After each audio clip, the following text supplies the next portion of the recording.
आइए आज हम लोग नंबर सिस्टम अभ्यास पत्र के अभाज्य संख्याओं पर आधारित प्रश्नों के बारे में अध्ययन करेंगे। ये टॉपिक काफ़ी इम्पोर्टेंट टॉपिक है और विशेष प्रकार से सभी परीक्षाओं में इसके प्रश्न लगभग एग्ज़ामों में पूछे जाते हैं। अभाज्य संख्या के जो क्वेश्चन हैं उनमें सर्वाधिक रूप से वर्तमान में जो प्रचलित हैं वो गुणनखंड पर आधारित प्रश्न हैं, तो हम उनके बारे में पूरा अध्ययन करेंगे।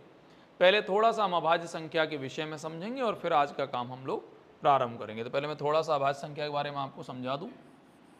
पहली बात, अभाज्य संख्या, अभाज्य संख्या को कई लोग कहते हैं रूढ़ संख्या, कई लोग कहते हैं प्राथमिक संख्या और कई लोग कहते हैं मौलिक संख्या, और इंग्लिश में आप इसको कहते हैं प्राइम नंबर। अब इनमें से कोई भी नाम यदि आपको एग्ज़ाम में दिखाई देवे तो आप समझ जाइए ये सारी संख्याओं का नाम ही कौन सी संख्या हो जाएगा, अभाज्य। कोई प्राथमिक कहता है, कोई मौलिक कहता है, कोई प्राइम नंबर कहता है, कोई अभाज्य, रूढ़ इत्यादि के नाम से जानते हैं। अभाज्य संख्या हम उन संख्याओं को कहते हैं जो स्वयं और एक के अलावा अन्य प्राकृत संख्या से विभाजित नहीं होती, अलावा अन्य प्राकृत पद से विभाजित नहीं होती, प्राकृत पद से विभक्त नहीं हो, जिसमें स्वयं और एक के अलावा किसी अन्य प्राकृत पद का भाग नहीं जाए, उनको अभाज्य कहते हैं। बतौर एग्जाम्पल आप लोग ले सकते हैं, जैसे 23 है, 37 है, 41 है, ये सारे नंबर अपने आप में प्राइम नंबर हैं, इनमें आप किसी का भी भाग नहीं दे सकते। ये एक सिंपल है। आप इनमें 23 में 23 और एक के अलावा किसी और का नहीं देंगे, 37 में 37 और एक के अलावा किसी और का नहीं देंगे। तो ये एक जनरल इन्फॉर्मेशन है, सामान्य जानकारी है। अभाज्य संख्या को हम रूढ़, प्राथमिक, मौलिक या प्राइम नंबर आप लोग कहते ही हैं। ये संख्याएं वो होती हैं जो स्वयं और एक के अलावा किसी अन्य नेचुरल नंबर से डिवाइड नहीं होती हैं। बतौर एग्जाम्पल आप लोग इनको समझ सकते हैं, 23, 41, 37 वगैरह वगैरह वगैरह, बहुत सारे नंबर्स मैंने आपको बोले। अब इसमें मैं कुछ एक आपको थोड़ी बेसिक सी बातें हैं उनको मैं आपको समझा दूं। जैसे पहला सवाल है, इसमें कुछ लिखने का नहीं है पहले दूसरे में, ये तो जनरल इन्फॉर्मेशन ही मानो आपको, तो मैं आपको सामान्य जानकारी दे रहा हूँ। जैसे बोला गया है सबसे छोटी अभाज्य संख्या कौन सी है। देखिए, अगर मैं आपसे कहूँ कि सबसे छोटी अभाज्य संख्या कौन सी है, ये प्रश्न मैंने आपसे कर दिया, तो आप कहेंगे सबसे छोटी अभाज्य संख्या 2 है।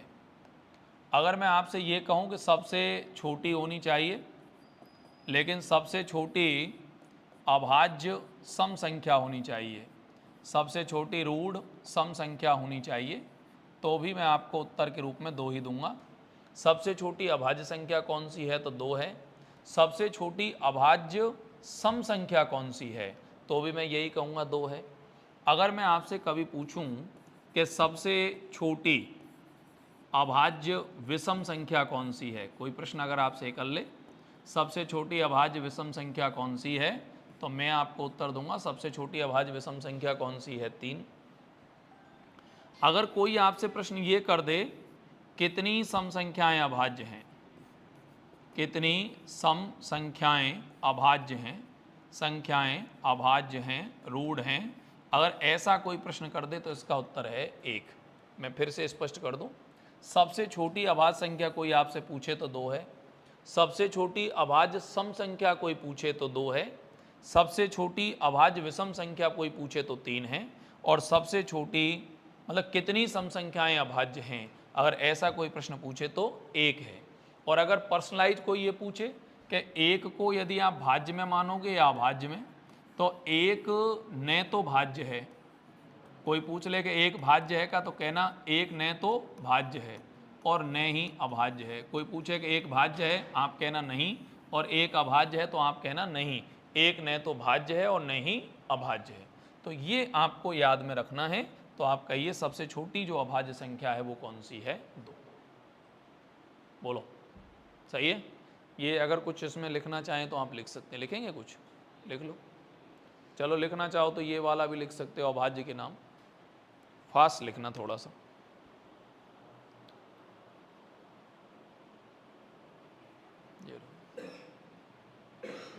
Mobile mobile.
हो गया, लिख लिया, ये भी आप लिख लो एक बार।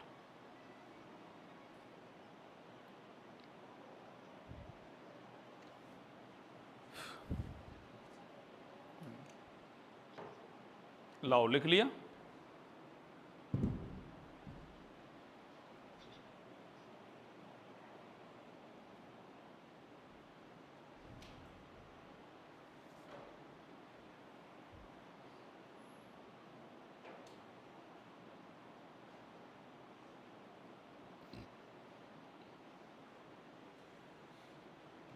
आइए,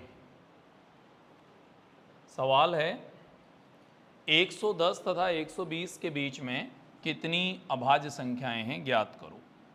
देखो, समझने की बात यह है कि 110 और 120 के बीच में आने वाली अभाज्य संख्या एक ही है, और वो है 113। 111 की अगर आप बात करेंगे तो 111 में 3 का भाग जा रहा है, 12 में तो कन्फर्म 2 का जा ही रहा है, 113 में किसी का नहीं जा रहा, 114 में 2 का जा रहा है, 15 में 5 का जा रहा है, 16 में 2 का जा ही रहा है, 117 में 13 का जा रहा है, 18 में 2 का जा रहा है, 119 में 17 का जा रहा है, 17 7 119 होते हैं, 20 में तो फिर जा ही रहे। इसमें एक चक्कर कई बार पड़ जाता है लड़के से, जैसे हमने बोला 110 से 120 के बीच में कितनी अभाज्य संख्याएं हैं, तो कई लड़के क्या दिमाग लगाते हैं, 11, 13, 17 और 19।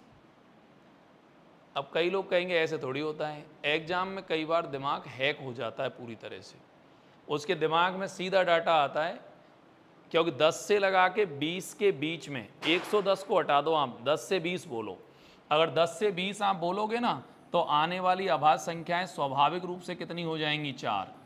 अगर आपने बोला 10 से लगा के 20 के मध्य में आने वाली अभाज्य संख्याएं कितनी है तो आप कहेंगे 4। पर अगर आप 110 से 120 बोलेंगे तो फिर आने वाली अभाज्य संख्या मात्र कौन सी होगी, एक, वो भी 113।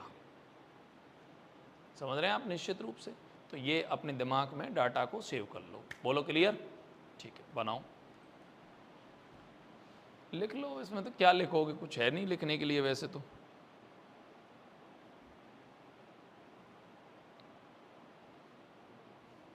चलें, ये ठीक है, इसको आपको एक बार अच्छे से समझ लेना चाहिए मेरे हिसाब से। 70 से छोटी अभाज्य संख्याएं कितनी हैं, ज्ञात करो। देखो, हम लोग एक आइडिया देते हैं आपको, 70 से छोटी हमारा एक आइडिया चलता है 9 और 6 15 और 6 21 और 4 25। मतलब मैं ज़्यादातर ये कहता हूँ कि 1 से लगा के 25 तक आने वाली अभाज्य संख्याएं 9 हैं, 1 से लगा के 50 तक 9 और 6 15 हैं, 1 से लगा के 75 तक 15 और 6 21, और 1 से लगा के 100 तक आने वाली संख्याएं 21 और 4 क्या हो गया, 25। तो हम आइडियोलॉजी क्रिएट कर देते हैं दिमाग के अंदर, 9 और 6 15, 15 और 6 21, 21 और 4 25, ऐसे मतलब 25 25 का पेयर बनाते हैं, 9 और 6 15 और 6 21 और 4 25, इस क्रम में हम लोग काम करते हैं। सही है। अब समझने की बात यह है कि हमको 1 से लगा के और कहाँ तक चाहिए, 70 तक। हमें पता है कि 75 तक आने वाली अभाज्य संख्याएं 21 हैं, हमें 70 तक चाहिए, तो कितने अंक एक्स्ट्रा हो गए हमारे पास? 5। कौन कौन से? 71, 72, 73, 74, 75। इन पांचों अंकों में कितनी अभाज्य संख्याएं हैं? एक तो 71 है और एक 73 है, सही है ना, बीच में तो कोई है नहीं। तो इसमें से उठा के हम दो संख्याएं कम कर लेते हैं। तो 21 में से 2 को कम करोगे तो 1 से लगा के 70 तक आने वाली अभाज्य संख्याएं कितनी हो गई? 19। कोई लड़का पूछ ले कि आपको 1 से लगा के 90 तक चाहिए या 80 तक चाहिए मान लीजिए, तो हम कहेंगे 1 से 80 भी निकल जाएगा। हमें पता है 75 तक आने वाली अभाज्य संख्याएं तो 21 है, तुझे 80 तक चाहिए। अब की बार 5 अंक तेरे पास बढ़ गए, एक्स्ट्रा हो गए, तो 75 के बाद 76, 77, 78, 79, एक अंक एक्स्ट्रा है, तो हम इसमें एक अंक और जोड़ लेंगे। तो 21 और 1 यानी आने वाली अभाज्य संख्याएं कितनी होगी? 22। सही है, बहुत सिंपल है। 1 से लगा के 70 तक आने वाली अभाज्य संख्याएं कितनी है? तो आपका उत्तर है 19। क्यों गलत है? अरे सही है ना। तो इस तरीके से आप लोग निकाल सकते हैं इसको।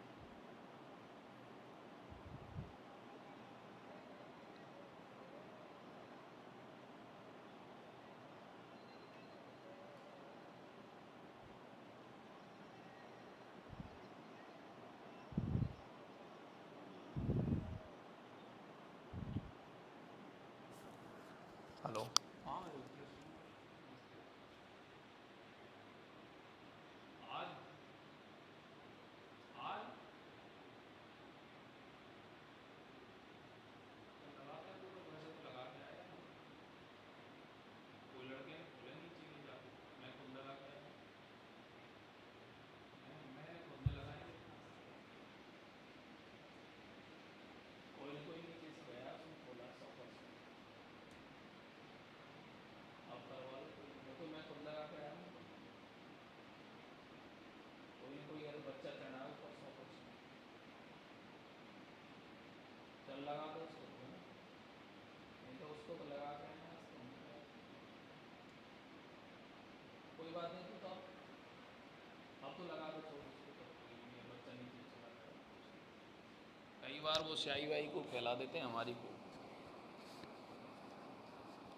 कह देना कोई बात नहीं, अब ज़्यादा कुछ मुके ना, खुद लगा दो उसको, हमने उसको नीचे रख दिया करेंगे स्याही वगैरह। वो ऐसे ही हुआ है, उसको लगवा के तो मैं ही आया हूँ।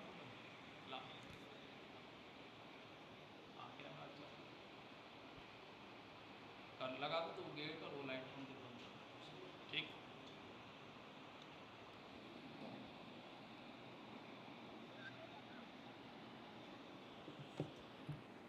हो गया।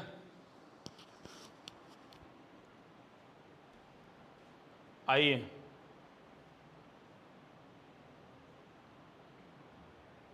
निम्नलिखित में से अभाज्य संख्या कौन सी है, ज्ञात करो। अब इसमें लिखा हुआ है 161, 221, 437 और 373। इनमें बतानी है आपको अभाज्य संख्या। अब देखो, वैसे तो अभाज्य संख्या पहचानने के ये है कि भाई किसी का भाग नहीं जाएगा, वही अभाज्य, पर हम लोग ऐसे पहचानते हैं, जैसे 161 हमने यहाँ लिखा, तो 161 से ठीक बड़ी पूर्ण वर्ग संख्या कौन सी है? 161 से ठीक बड़ी पूर्ण वर्ग संख्या कौन सी है? तो 169 है, और 169 का जो वर्गमूल है वो क्या हो गया? 13। 13 हो गया। 169 का वर्गमूल क्या हो गया? 13। 13 से जस्ट छोटी अभाज्य संख्या कौन सी है? 11। आप इसमें 11 का भाग लगाइए 161 में, जा रहा है या नहीं जा रहा बताइए। 11 का भाग 161 में देंगे तो नहीं जा रहा, नहीं जा रहा। फिर आप 11 से छोटी अभाज्य संख्या लीजिए 7। 7 का भाग लगाएंगे, 7 दूनी 14, बच गए 2, 7 तिया 21, 7 का जा रहा है। इसका मतलब ये संख्या तो अभाज्य नहीं है।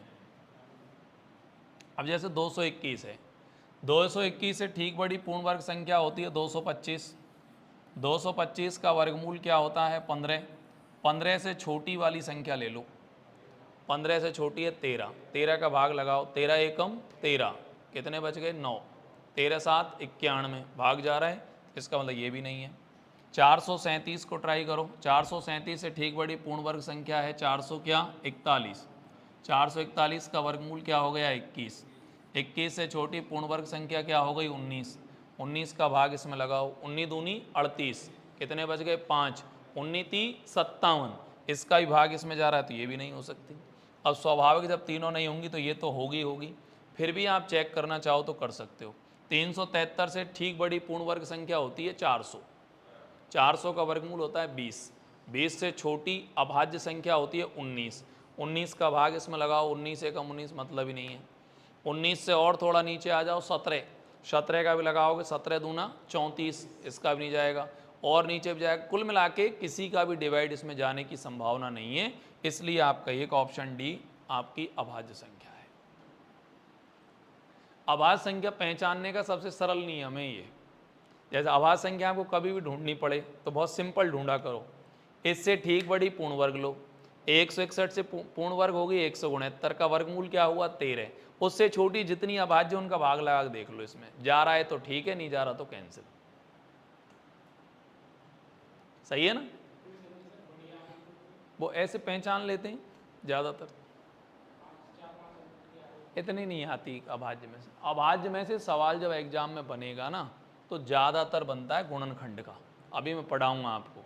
ये पहचानने वाले भी बहुत रेयर चांस हैं, पर देखो अपन तो सबको बोल के चलते हैं, अपन तो नेगलेक्ट करते नहीं किसी सवाल को, तो इसलिए मैंने बोला है इसको।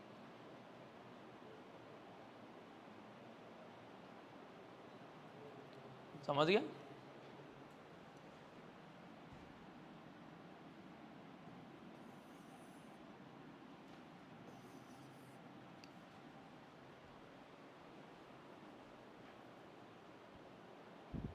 चलें,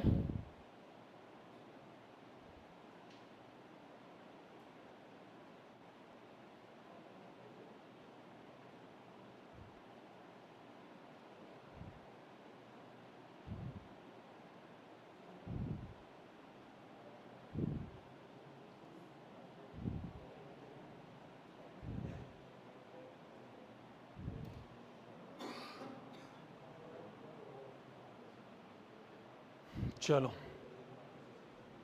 हाँ जी, एकदम सरल है। पहली 9 रूढ़ संख्याओं का योग कितना होगा?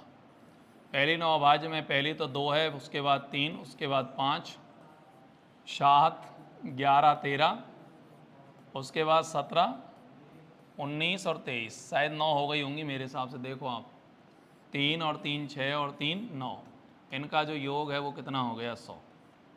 सिंपल है, इसमें कुछ नहीं। लिखोगे? लिखोगे कुछ? पहली 9 अभाज्य संख्याओं का योग स्वाभाविक रूप में 100। अभी कुछ सवाल नहीं है, अभी सवाल तो आने दो, अभी तो बहुत बेसिक चल रहा है।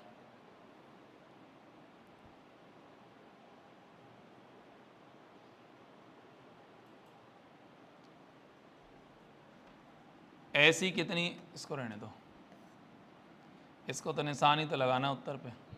ऐसी कितनी सम संख्याएं हैं जो सम होने के साथ अभाज्य हैं? तो एक, अभी लिखाया था मैंने आपको, सम होने के साथ अभाज्य हैं एक। ये ठीक है, इसको मैं पढ़ देता हूँ। सभी विषम अभाज्य संख्याओं गुणनफल का इकाई अंक क्या होगा? विषम अभाज्य, पहली हो गई 3, उसके बाद हो गई 5, उसके बाद हो गई 7, उसके बाद हो गई 11, और इसी प्रकार ये लगातार चलती रहेगी जितनी भी आगे तक ले जाओगे। इसका ऑलवेज इकाई अंक 5 आएगा। कारण क्या है कि 5 तिया 15 का 5 हो गया, 5 संते 35 का 5 हो गया, फिर 5 एकम 5, और कितना भी आगे तक बढ़ा लो, इसका जो इकाई अंक है वो स्वाभाविक रूप में क्या हो जाएगा? 5। अरे सही है, तो इसका जो इकाई अंक है वो क्या हो जाएगा? 5। कोई दिक्कत? अब इसमें अभाज्य शब्द को हटा दिया जाता, मतलब विषम को हटा दिया जाता, तो फिर इसका इकाई अंक क्या हो जाता? 0, क्योंकि पहली अभाज्य संख्या कौन सी लेनी पड़ती? 2, और 2 को 5 से गुणा करते तो इकाई अंक क्या हो जाएगा? 0। सही है, डन। कोई दिक्कत?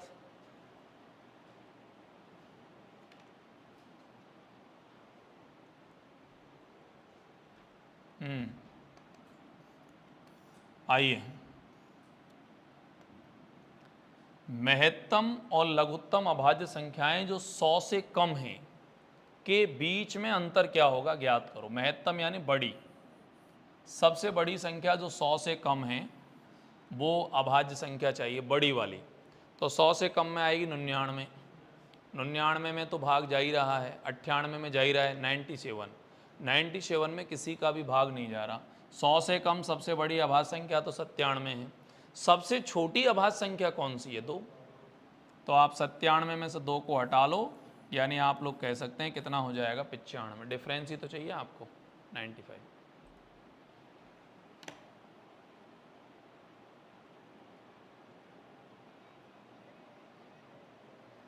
लिख लो। ये भाषा से अटपटा लग सकता है आपको।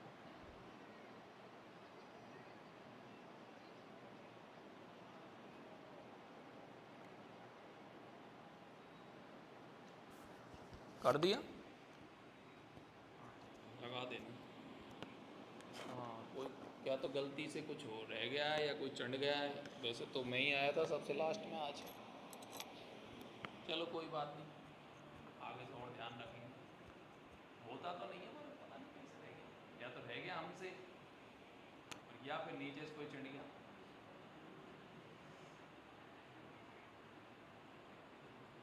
चलो हो सकता है तो गलती रह गया वो। मैं ऑलरेडी तो आधे घंटे तो नीचे बैठा रहा हूँ। हाँ ऐसा हो सकता है, ये हो सकता। मैं क्या आधे घंटे तो क्लास छोड़ने के बाद नीचे बैठा रहा हूँ आज। हाँ पता नहीं क्या चक्कर हुआ। चलो कोई बात नहीं, चलें सर, हो गया। आ जाओ, अब इसको पढ़ो, ये अच्छा है सवाल। अब यहाँ से सवालों का कैडर थोड़ा चेंज होता जाएगा। पढ़ो। n का सबसे छोटा मान क्या होगा जिससे 2n+1 एक अभाज्य संख्या नहीं है? देखिए n का मान यदि हम 1 रख दें और उसमें 1 जोड़ दें तो ये 3 आएगा, और 3 आएगा तो इसका मतलब अभाज्य होगा। सही है? तो हमें तो वो चाहिए जो अभाज्य नहीं होगा। वैसे हम लोग कई बार यूँ भी कहते हैं कि ऑप्शन से ही रख लो, ज़्यादा बेटर है। तो ये तो गलत है, ये वाला आइडिया तो हम काम नहीं करेगा। हमने कहा 2 रख लें मान लो n जगह, तो 2 दूनी 4 और 1 5, ये भी अभाज्य होगा। अगर 3 रख लें मान लो n की जगह, तो 2 3 6 और 1 7, ये भी अभाज्य होगा, तो ये भी काम नहीं करेगा। चलो ये तीनों गलत हो गए। हमने कहा 4 रख लो। फिर अगर 4 रख करके 1 जोड़ दिया जाए तो 8 और 1 क्या हो गया? 9। 9 वास्तव में अभाज्य नहीं है। 9 वास्तव में अभाज्य नहीं है। इसका मतलब हमें n के स्थान पर क्या रखना चाहिए? तो n के स्थान पर हमें क्या रखना चाहिए? 4। यानी ऑप्शन बी हमारा पूरी तरह से सही है। क्या कहते हो? बोलो ना कुछ। अरे सही है, n की जगह क्या आपको रखना चाहिए? 4। ये अच्छा है, थोड़ा ठीक है पहले वालों को। दिक्कत है? बढ़ूँ आगे? वेरी गुड, फिर तो तुम्हारी आज स्पीड अच्छी है। कितने सवाल हैं इस टॉपिक में? कितने?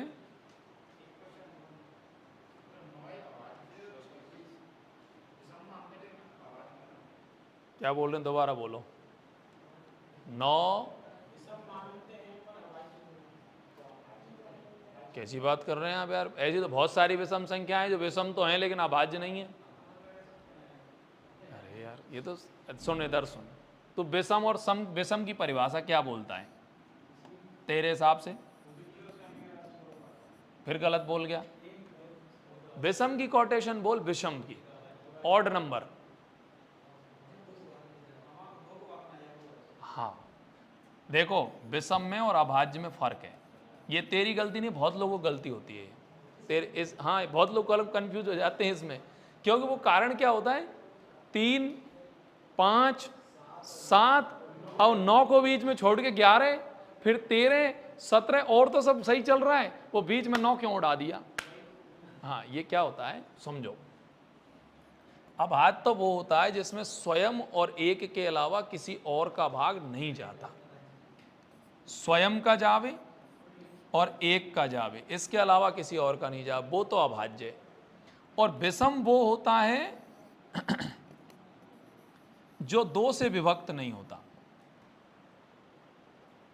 2 का भाग नहीं जाए वो विषम है, चला जाए वो सम। सही है? अब जैसे 9 की बात करेगा ना तू, तो 9 में 9 और 1 के अलावा 3 का भी भाग जा रहा है। 3 का भाग जा रहा है, इसका मतलब तो ये भाज्य है, और 2 का नहीं जा रहा इसलिए विषम है। तो ऐसे मत समझे कि जितनी भी विषम संख्या है वो सब अभाज्य हैं, ऐसा नहीं है। जैसे 15 में 5 का भी जा रहा है, 3 का भी जा रहा है, इसलिए तो ये भाज्य है, अभाज्य नहीं होगी। और 2 का नहीं जा रहा इसलिए विषम होगी। ये है इसमें लॉजिक, ठीक है ना। तो ये बहुत बेसिक बात है, लेकिन कंफ्यूज कर रही है तो कोई दिक्कत नहीं, आपकी शंका का समाधान हो जाएगा इससे।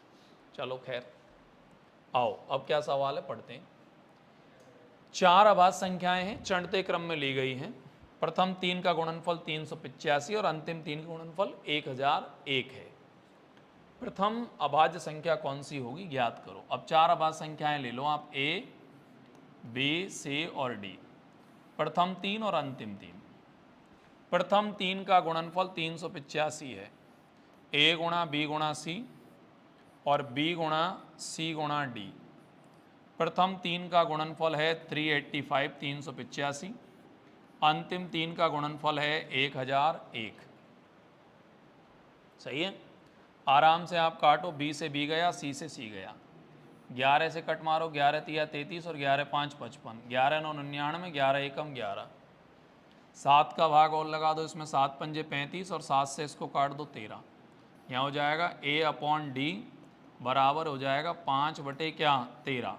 ए का मान हो गया 5, मतलब ए माने पहली संख्या, तो पहली वाली संख्या ही पूछ रहा है, हालांकि 5। पर अगर कोई कहे कि दूसरी तो 7, उसके बाद 11 और उसके बाद में क्या हो गया 13। ये चारों संख्याएं होगी तुम्हारी। तुमने कहा प्रथम 3 का गुणनफल 385, तो इन स्टार्टिंग की तीनों गुणा करोगे तो 385 आएगा, और लास्ट वाली 3 गुणा करोगे तो फिर 1001 आएगा। चारों अभाज्य संख्याएं ये क्रम से तुम्हारी ये रही। बोलो पूछना क्या चाहते हो वो बताओ। आपने बोला है 4 संख्याएं हैं, ए बी सी और बी सी डी। स्टार्टिंग की 3 संख्या गुणनफल 385 है, स्टार्टिंग की संख्या पूछी गई है। अब वैसे तो मैं इस प्रश्न का उत्तर आपको इतना भी नहीं करता ना, तो भी आप आराम से दे सकते थे। प्रथम 3 गुणनफल 385 है, तो 385 है तो स्वाभाविक है 5 के बिना तो 85 आएगा नहीं, पॉसिबल ही नहीं है। तो आप लोग अगर चाहें, ये तो हमने पूरा जो आपको बना के दिखाया है, अगर आप चाहें तो सीधा भी उत्तर दे भाई 5 के बिना 85 कैसे आएगा, तो स्वाभाविक है आप शुरू 5 से कर लो, 5 7 और फिर आपका क्या हो जाए 11 और उसके बाद 13, इन्हें गुणा करके चेक कर लो आप, 385 आ जाएगा। उस दृष्टिकोण से आप कहिए कि पहली संख्या 5 हो गई आपकी। ऐसा भी आप कर सकते हैं। देखो ये आइडिया है, ये तब काम करते हैं जब आप एक्सपर्ट मोड में बहुत हैं, और अगर आप लर्नर प्रोसेस में तो फिर आपको पूरा करना चाहिए। बातें दोनों सही हैं, लेकिन डिपेंड करता है कि आपकी स्थिति क्या है, उसके अकॉर्डिंग काम करिए आप अभी।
चलें।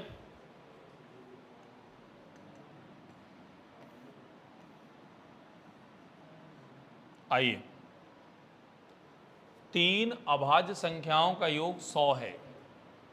यदि इनमें से एक संख्या दूसरी संख्या से 36 ज़्यादा है तो आप ये बताइए वो संख्या कौन सी है।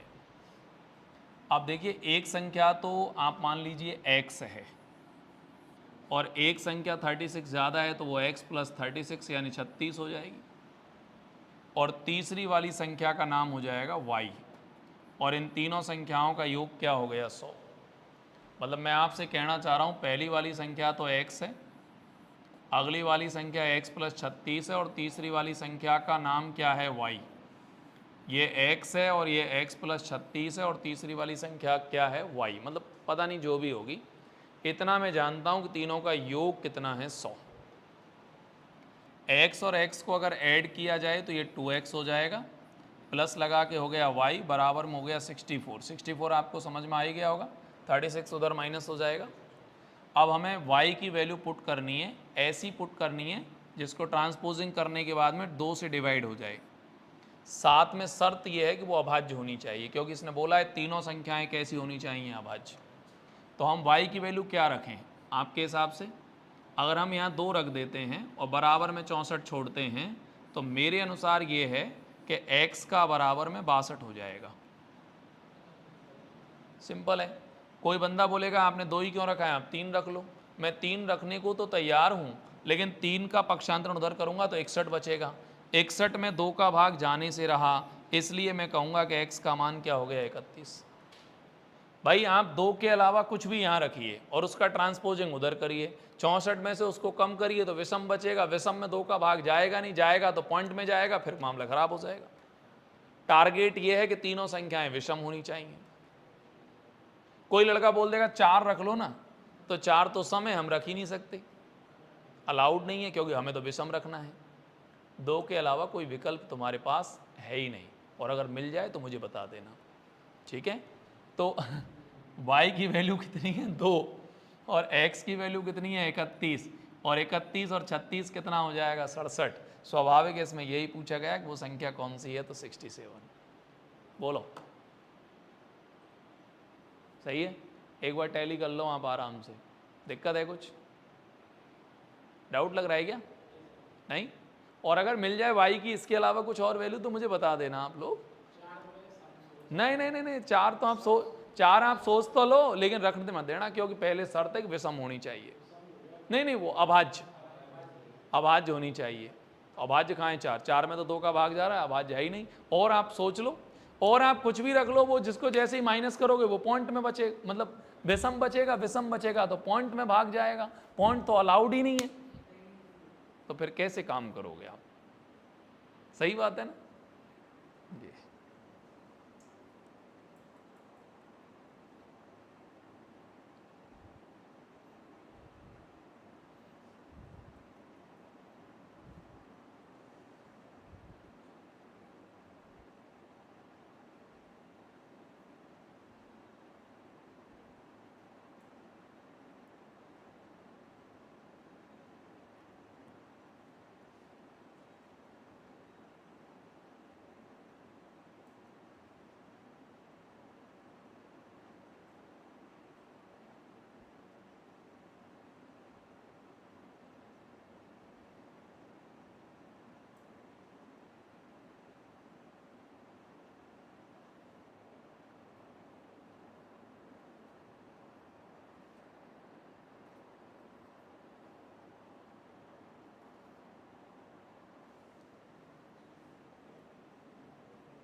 क्या हुआ?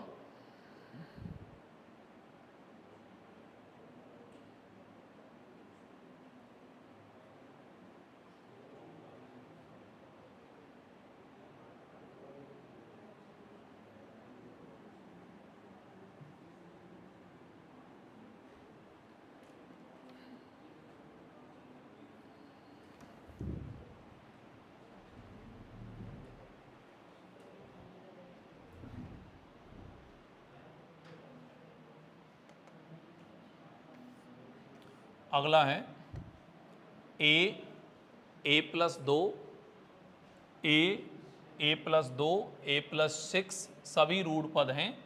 3a प्लस 9 की वैल्यू क्या होगी? आप a की वैल्यू रखिए, कुछ रखिए, ऐसी रखना जिसको ऐड करने पर वो बराबर में रूट मिलते चले जाए, मतलब अभाज्य मिलते चले जाए। तो जैसे a का मान हम यहाँ 3 रख दें, तो a प्लस 2 यानी इसको 5 रख दें, तो a प्लस 6 यानी 3 और 6 क्या हो जाएगा? 9। तो ये तो 9 अभाज्य नहीं होगा, इसका मतलब ये वाली बात तो आपकी गलत है।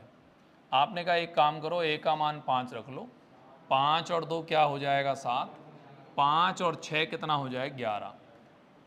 मतलब तीनों लाइन फिट हो गई। a का मान हमने क्या रख दिया? 5, और ये 5 और 2 कितना हो गया? 7, और ये 5 और 6 कितना हो गया? 11। मतलब फिट हो गया ये।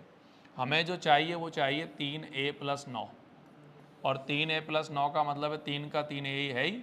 a का मान हमने 5 प्लस में 9 रख दिया, 5 दिया 15, 15 में 9 और जोड़ दो, 15 और 9 कितना हो गया? 24। इट मीन्स आप लोग कह सकते हैं कि इसका right answer 24, option A is correct answer. बोलो, अरे सही है, बोलो ना, डाउट थोड़ी लग रहा है कुछ।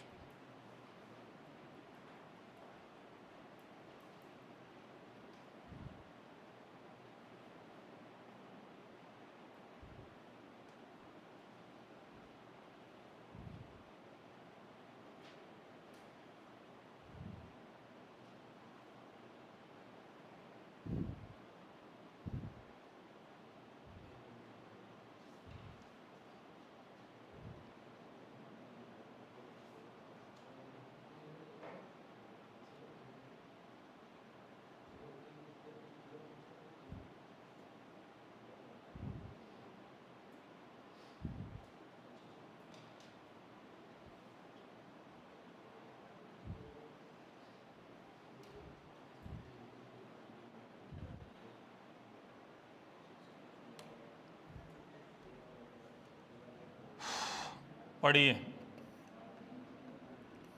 10 से 20 तक ऐसी कितनी संख्याएं हैं जिनके अंकों को पलटने पर वो अभाज्य रहती हैं? 10, सुनिए इधर सुनिए, 10, 11, 12, 13, 14, 15 और ये 16, 17, 18, 19 और ये 20। अगर 10 के नंबर पलटोगे तो 01, 11 मतलब 11, ये हो गया 21, 31, 41, अभी पता लग जाएगा 51, 61, 71 और 81, 91 और 02। बोलो सही है। शर्त मेरी ये है कि अंक पलटने पर वो अभाज्य होनी चाहिए। 11, 31, 41, 61, 71 और 02। दो भी तो अभाज्य है, दो अभाज्य तो है। वो तो 1, 2, 3, 4, 5, 6, तो ये संख्याएं स्वाभाविक रूप में कितनी हो गई? 6। डाउट है क्या?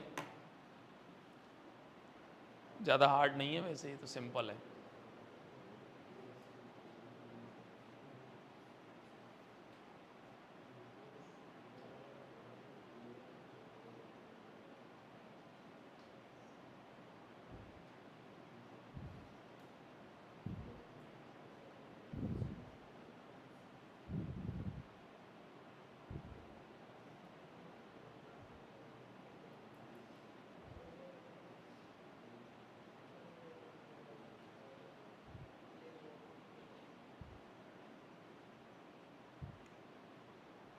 चलें, आइए।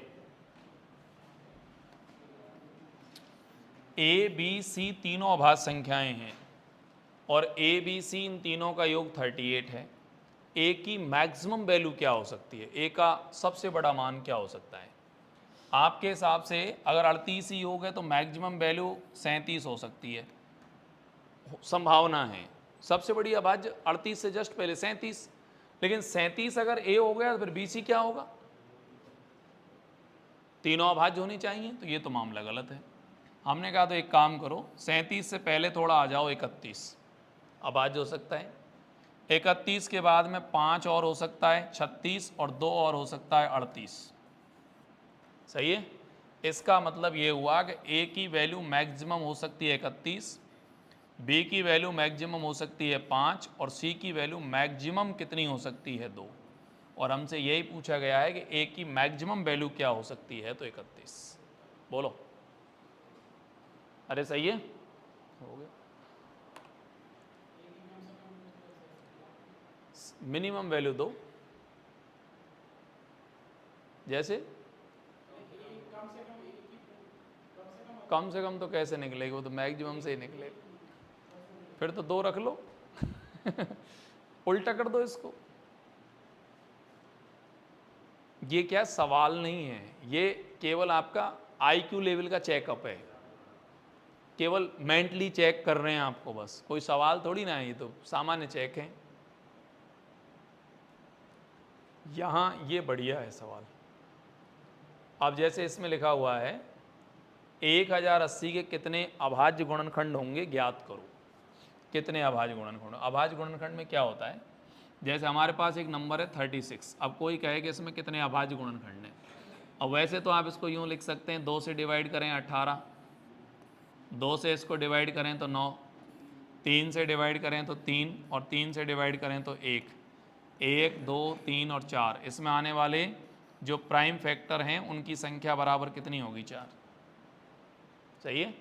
और जैसे मान लो 1080 है और किसी ने पूछा भाई इसमें प्राइम फैक्टर कितने होंगे, अब 2 लॉजिक हैं आपके पास। जैसे हम कई बार ये भी बता देते हैं 36 या 108 हो सकता है, इनटू में हो सकता है 10, 1080 हो जाएगा। 36 या 108 का मतलब होता है 2 की पावर 2 गुणा 3 की पावर 2 गुणा 3 की पावर 1 गुणा 5 गुणा 2। इसका अर्थ ये हुआ कि 2 हमारा 3 बार आएगा,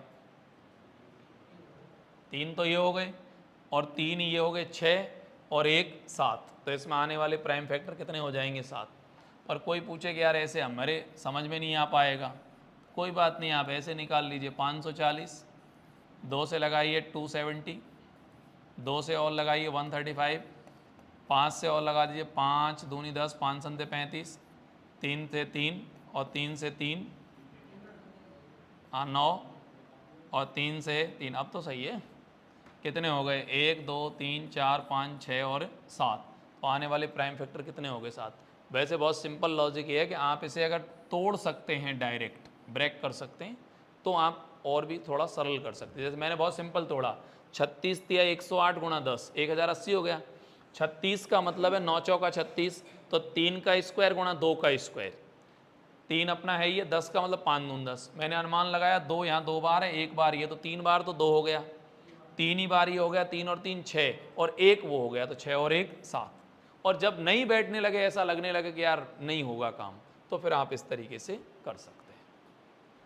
क्या कहते हो, सही है? एक बार इसको भी लिख लीजिए, अच्छा है। यहाँ से गुणनखंडों की संख्या निकालना चालू हो गया है, अब धीरे धीरे काम अपना आगे बढ़ेगा अब यहीं से।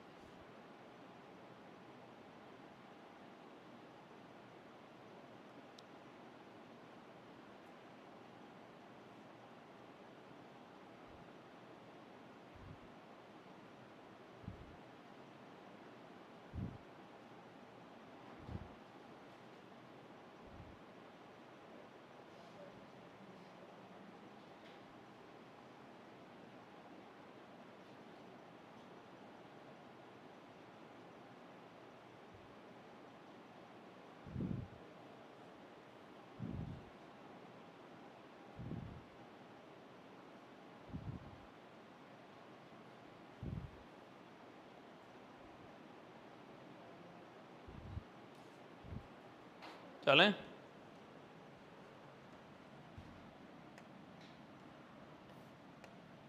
अब मैं तुम्हें थोड़ा आगे ले चलता हूँ, समझना ध्यान से।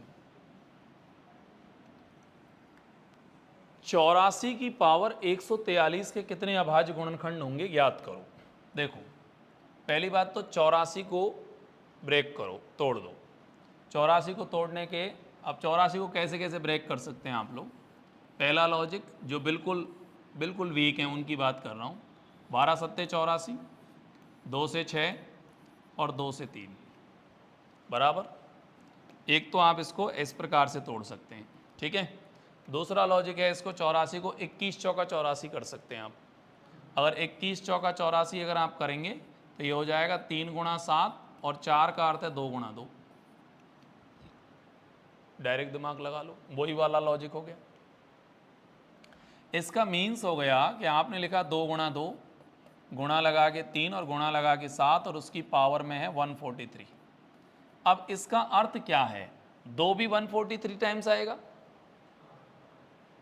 अगर इसको हटा के लिखेंगे तो 2 की पावर भी 143 लगेगी, 2 की भी 143 लगेगी और 3 की 143 लगेगी, 7 की 143 लगेगी। मतलब कहने का अर्थ ये हुआ कि ये वाला जो प्राइम फैक्टर है वो भी 143 बार आएगा, ये भी आएगा, ये भी आएगा और ये भी आएगा, सभी 143 टाइम्स आएंगे। बोलो आएंगे या नहीं आएंगे? आएंगे। इट मीन्स यहां पर कितने प्राइम फैक्टर हुए? 4, और 4 को आप 143 से गुणा कर दो। 4 तिया 12 का 2 हासिल पे 1, 4 चौका 16 और 1 17, 4 एकम 4 1 5, यानी टोटल प्राइम फैक्टर्स की संख्या 500 कितनी हो गई? 72। मैं समझने में क्या बोल रहा हूँ, मैं दोबारा समझाता हूँ, फिर से समझो। मैंने यहाँ पे लिखा आपको 36, समझो मेरी बात को, फिर से समझो। मैंने यहाँ पे लिखा आपको 36, पावर में ऊपर लगा दी है 73। मैंने कहा प्राइम फैक्टर चाहिए, तो मैंने कहा पहले इसको ब्रेक कर दो। ये हो गया 2 दूनी 4, 4 तिया 12 और 12 तिया 36, और इसकी पावर में हो जाएगा 73। मैं ये कहना चाह रहा हूँ, समझ गए आप मेरी बात? अरे ये समझे या नहीं समझे भाई? अगर नहीं आता है तो खंड कर सकते हैं, कर लेना यार, अब बार बार मत लिखवाओ मेरे पे इसको। अब ये कितनी बार आ रहे हैं? 4। ये जितने भी प्राइम फैक्टर हैं उसको ऊपर की घात से गुणा कर दो। सही है? 4 तिया 12, 4 सत्ते 28 और 1 29, 292। मैं एक बहुत छोटा उदाहरण देता हूँ आपको, बहुत सिंपल। 6 की पावर लिख दो 5, 5 भी मत लिखो और थोड़ी कम लिख लो, 3 लिख लो, थोड़ा और डिटेल में आ जाएगा। इसका मीन्स हो जाएगा 2 गुणा 3 और इसकी पावर हो गई 3। अब जैसे मैं प्राइम फैक्टर निकालूंगा तो मैं कैसे निकालूंगा? मैं प्राइम फैक्टर निकालूंगा, 2 पद हैं, 2 को घात यानी 3 से गुणा कर दो तो प्राइम फैक्टर टोटल कितने हो गए? 6। अब तुम इसको कैसे लिखोगे? इसका अर्थ है 2 की पावर 3 गुणा लगा के 3 की पावर 3, यानी 2 को 3 बार लिखा जाए और 3 को भी 3 ही बार लिखा जाए। तो 1 2 3 4 5 6, यानी टोटल प्राइम फैक्टर्स की संख्या बराबर कितनी हो गई? 6। अब ये तो सिंपल था, मैंने लिख के दिखा दिया, पर अगर 73 टाइम्स अगर 2 को लिखूंगा तो हालत ख़राब हो जाएगी मेरी। मान लीजिए 143 टाइम्स इसको लिखूंगा तो बहुत टाइम लग जाएगा। तो हम लड़के को सीधा सिखाते हैं, कितने अभाज्य गुणनखंड हुए? आपने कहा 4। कितने हुए? 4। और ऊपर पावर कितनी है? 73। मल्टीप्लाई कर दो इसको, 292। बोलो, वैसे ही हमने इसको कर दिया सेम। बोलो क्या दिक्कत है? बराबर बना लो, लिख लो एक बार इसको। ये सर्वाधिक इंपॉर्टेंट है इस पूरे में, आजकल इनका ही टॉप ट्रेंडिंग है। फैक्टराइज मतलब फैक्टर पर ही बेस्ड क्वेश्चन आते हैं आजकल। समझ रहे हैं ना मैं क्या कह रहा हूँ आपसे?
चलें।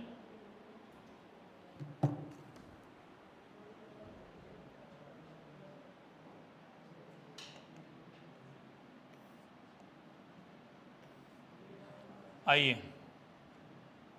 सवाल है 8 की पावर 20 गुणा 15 की पावर 24 गुणा 7 की पावर 15। 8 की पावर 20 का अर्थ है, 8 की पावर 20 आपने बोला है, 8 की पावर 20 का अर्थ है 2 गुणा 2 गुणा 2, और इनकी पावर में आपने कितना लगा दिया 20। इसका अर्थ हो जाएगा 20 गुणा क्या करोगे 3, तो 20 दिया 60 बार, तो ये इसमें ही हो गए। सही है।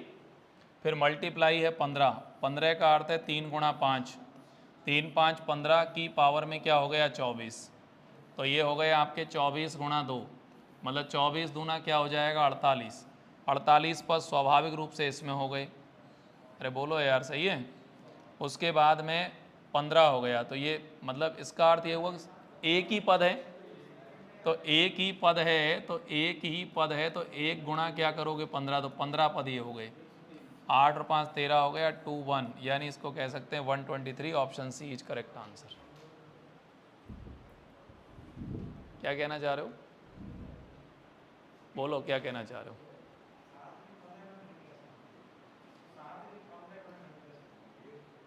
सात के 15 गुणनखंड ऐसे होंगे कि 7 को आप 15 बार लिख दो, ये 15 गुणनखंड हो गए पूरे।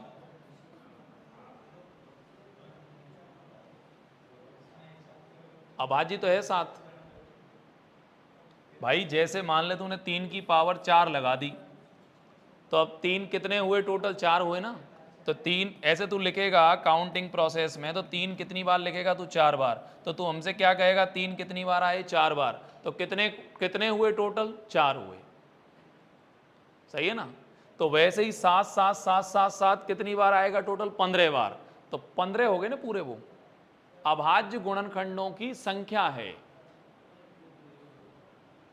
भाई। ये मान लो 2 है, ये 20 बार है, ये वाला 2 भी 20 बार है, और ये वाला 2 भी 20 बार है, तो 60 बार हो गया। अरे 60 बार हो गए ना, 60 गुणनखंड, तो 60 संख्या तो ये हो गई, गुणनखंड मतलब 60 संख्या तो ये हो गई, और 24 24 और 24 48 संख्या ये हो गई, और 15 ये हो गया। इसके पर्सनलाइज कोई फैक्टर तो नहीं है, लेकिन 7 आएगा कितनी बार 15 बार, तो 15 ही हो गए। सबको ऐड कर दो 123। सही तो है, नहीं नहीं ऐसे ही है, सही है।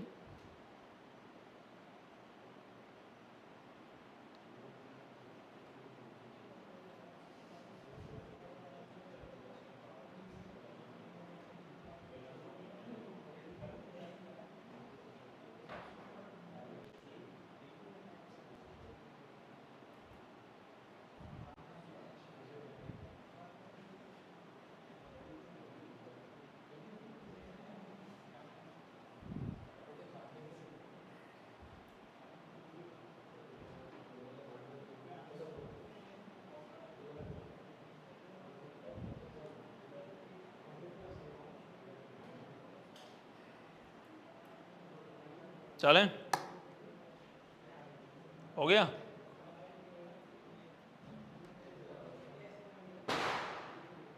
आइए, इस क्या हो गया, परेशान हो गए। इसको और देख लो। चलो, 8 की पावर 25 बटे 3, 8 का अर्थ हो जाएगा 2 की पावर क्या हो गया 3, और गुणा लगा के ऊपर लगाया है हमने 25 बटे 3। 15 का अर्थ हो जाएगा 3 गुणा 5, तो हम यहाँ लिख सकते हैं 3 की पावर भी 32 है। चलो हम यहाँ लिख देते हैं 3 गुणा 5 की पावर हो जाएगी 32, 64 नहीं होगी ऐसे, तुम गलत बोल रहे हो क्योंकि बटे में भी संख्या फंसी हुई है नीचे। इसका अर्थ है 2 गुणा 3, और 2 गुणा 3 की पावर क्या हो गई 13। मैं आपको एक लाइन बढ़ा रहा हूँ अभी, जिससे आपको थोड़ा और अच्छा समझ में आएगा। 3 से 3 गया, इसका अर्थ हो जाएगा 2 की पावर 25, इसका अर्थ हो जाएगा 3 की पावर 32, इसका अर्थ हो जाएगा 5 की पावर भी 32। यहाँ तक सही चल रहा है। नीचे हो जाएगा 2 की पावर 13, और यहाँ हो जाएगा 3 की पावर भी 13। 2 की पावर 13 से 2 की पावर 25 को काटोगे तो 2 की पावर क्या बचेगा 12, 12 ही तो बचेगा। तरीका इन 12 क्यों बचेगा? कारण आपको पता है, 2 की पावर 25 में अगर हम 2 की पावर 13 का भाग लगाएंगे तो शर्त कहती है बेस बराबर है तो पावर माइनस हो जाएंगी। 3 की पावर 13 में 3 की पावर 32 घटाएंगे तो 3 की पावर क्या बचेगा? 19। इसका अर्थ ये हुआ कि 2 की पावर 12 रह गया और 3 की पावर 19 हो गया और 5 की पावर क्या हो गया? 32। तो सिंपल है, 12 तो ये, 19 ये और 32 ये, तो इसका मतलब हो जाएगा 9 और 2 11, कितने हुए? 9 और 4 13, 13 का क्या हो गया? 3 और ये हो जाएगा 6। मतलब आप कह सकते हैं option D 63 is correct answer, इनमें से कोई नहीं। क्या कहते हो? नहीं आया समझ में? दोबारा देखो फिर से एक बार। ये 8 है, 8 का अर्थ हो गया 2 की पावर 3, 25/3 ऑलरेडी लगी हुई है। 15 का अर्थ 3 5 15, 32 पहले से आई। 6 का मतलब 2 3 6 13 पहले से आई। 3 से 3 कट गया, 2 की पावर 25 बच गया, 3 पर 32, 5 पर 32 और ये नीचे आएगा। 2 की पावर 13 से 2 पर 25 काटेंगे तो 12 बार गया। 13 से 32 काटेंगे 19 बार गया। इसका अर्थ है 2 की पावर 12, 3 की पावर 19 और 5 की पावर 32, यानी 2 12 बार आया, 3 19 बार आया, 5 32 बार आया, सबको जोड़ा तो 63। बोलो, अरे सही है ना? कोई डाउट? बराबर सबका? थैंक यू, बहुत बहुत धन्यवाद। बनाओ। बस आज के लिए इतना ही बहुत है, आगे की जानकारी देंगे आपको कल।